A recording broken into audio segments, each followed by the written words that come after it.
Toss Game Bro into fire. It doesn't burn as quickly as you hoped. Each Game Bro magazine is guaranteed to be printed on 40% recycled asbestos. For big ups to Mother Earth, yo! John, fondly regard cremation. You examine the sacred urn containing your departed Nana's ashes. When your father gives her portrait a wistful glance now and then, you can tell it brings back painful memories. A tall bookshelf, a ladder, an unabridged Colonel Saskers. He never wants to talk about it. John, topple urn! You clumsily mishandle the sacred urn. Ashes everywhere. In retrospect, upon mailing cinematic tropes regarding ash-filled urns, this outcome was virtual certainty. You probably better clean it up before Dad finds it. John, combine father's pipe with clever disguise. You think now would be a good time to beef up your clever disguise. Examine oversized gift. Champ, you can do anything if you put your mind to it. I believe in you. Contemplating what would be inside this package is sort of exciting, but it makes you a little nervous at the same time. Oh, hell no. John, capture log ashes. First, you prop the Harlequin doll up on the couch. Having it in the middle of the floor sprawled out all akimbo like that struck you as unseemly. You capture-log the ashes in your available card. You merge the sacred urn with the ashes. Most of the ashes back in the urn, but it's a total mess. Really, it probably would have been tidier if you just used a broom and dustpan. Put urn back. No one will be the wiser, except maybe people with eyes. You just got another brilliant idea for something to do with those pointless arms. You pry them out of the cake and capture-log them. Looks like Pester Chum is acting up again. Another one of your chums is messaging you.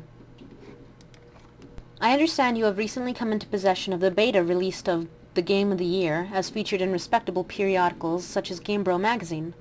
That's an ugly rumor. Whoever told you that is a filthy liar, and you should probably stop hitting on him all the time or whatever. I can't control myself. I must have a weakness for insufferable pricks. Anyway, I still haven't checked the mail. My dad has it. I'm trying to go and get it from him, so BRB. John? What? You're wearing one of your disguises right now, aren't you? You're typing to me while wearing something ridiculous. No! Why would you even think that? That's so stupid. Okay, why don't you just go and get the game from your father? Alright, wish me luck. Oh, by the way, JK, I was wearing a funny disguise this whole time. Gotcha! I know, John. John, go back downstairs. You can now execute that brilliant idea you had. There should be just enough frosting on the fake arms to serve as an adequate adhesive. You don't care what Colonel Sasker says. This makes it at least 1,000,000% funnier.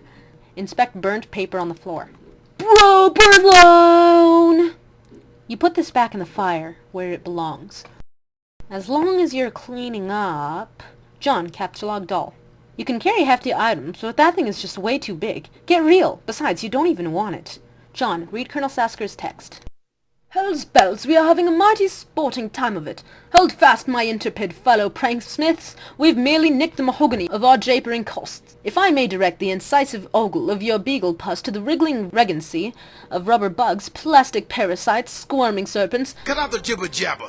Don't be babbling like a fool. Say what you got to say. That's all. Then shut your dang pie hole. You thought about consulting the text to determine exactly how hilarious the doll is now, but the text is way too big to navigate through in a timely fashion. You decide to forget it.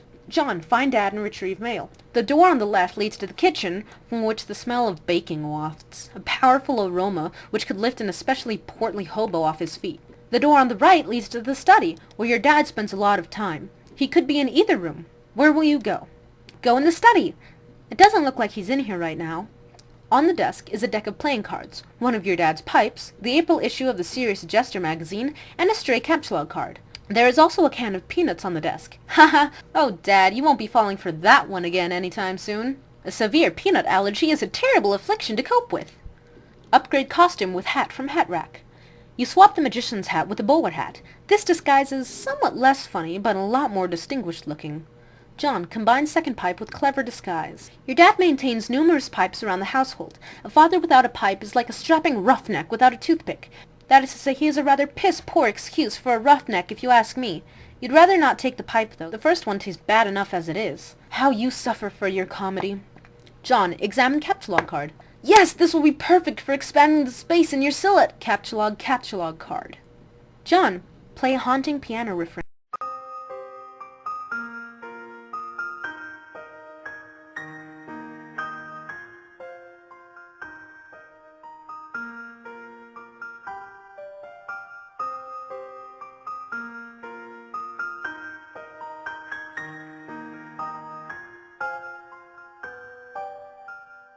John, play 52 pickup. You play the prankster's favorite card game, even though you are alone in the room, thus rendering it a especially foolish version of solitaire. So stupid! Look at this mess! The peanut gallery over there is sure getting a kick out of it. You are allergic to their scorn. John, attempt to leave the house. You go back into the living room and contemplate checking the mailbox outside. You think perhaps you should exhaust all possibilities before plunging headlong into a dad encounter. Your television is currently airing a commercial. You exit the house. Predictably, the mailbox is empty. You have already been scooped by your father. The streets are empty. Wind skims the voids, keeping neighbors apart as if grazing the hollow of a cut reed, or, say, a plundered mailbox. A familiar note is produced. It's the one Desolation plays to keep its instruments in tune. It is your 13th birthday, and with all 12 preceding it, something feels missing from your life. The game presently eluding you is only the latest sleight of hand in a repertoire of an unseen riddler, one to endanger a sense not of mirth, but of lack. His core schemes are those less of a prankster than a common pickpocket. His riddle is absence itself. It is a mystery disappearing altogether, like the moon's faint reflection with even only a pebble inquiry dropped in the black well. It is the most diabolical riddle of all. Absence diminishes little passions and increases great ones, as wind extinguishes candles and fans a fire. Walt Whitman. Yes, you are almost certain Walt Whitman said that. 100% positive. You have a feeling it's going to be a long day. John, leave a surprise for the mailman. No. John, see if your father left the mail in the car. The door's locked and your dad has the car keys. You peer through the driver's side of the window. You don't see any mail, but you see a green package. There is also something underneath that looks like a slip of paper. Could these items have come in the mail? You don't see anything else that's usually in the mail, like bills and coupons. Maybe your dad forgot to take this stuff inside. John, spy in the kitchen. You try to get a gander through the kitchen window, but you can't see a whole lot. It seems your dad has been doing so much baking, the glass has steamed up. God, he's so weird. But you can see that on the table just beside the window, it looks like the mail is there. Included among it is a red package and some bills, your dad's PDA, and an envelope that appears to be suspiciously labeled with the Spurb logo. Could it be? Unfortunately, the window is locked. John, go back into the kitchen. You have no other choice. You're going in. Clever disguise, it's time to work your magic. Your dad sees right through your costume. You don't even know what you were thinking with this foolish ruse. You unequip the clever disguise. Your dad wields a dreaded artifact of confection. He stands between you and the mail. There is only one way to settle this.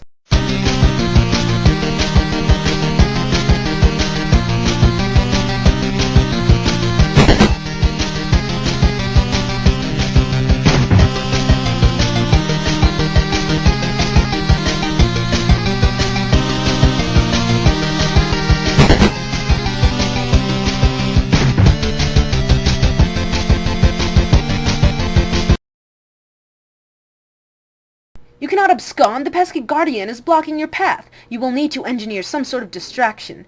And now he brandishes yet another artifact of confection. The man is ruthless. You better brace for impact in the most comedically striking fashion possible. Equip disguise for defense. The beagle Aegis absorbs the blunt of the treat. Looks like Dad will enjoy the prankster's gambit on that exchange, as is usually the case. You take the pie tin and unequip the beagle puss. The smoke pellets are ejected from the deck. Yes, this could be just the distraction that you were looking for!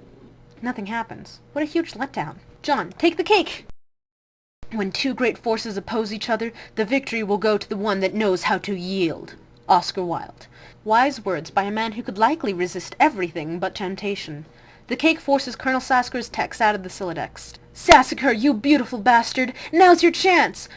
Now that Dad is busy placing the smoke pellet detector, you can safely sneak away. You snag your dad's PDA. Maybe later you'll switch the background image to something hilarious as a prank. Besides, it may come in handy later. Your spare capture log card is forced out of the Silodex and consequently integrated with the deck. Now you have 5 cards to work with. This red package is addressed to you. John, take envelope. You got the Spurb Beta!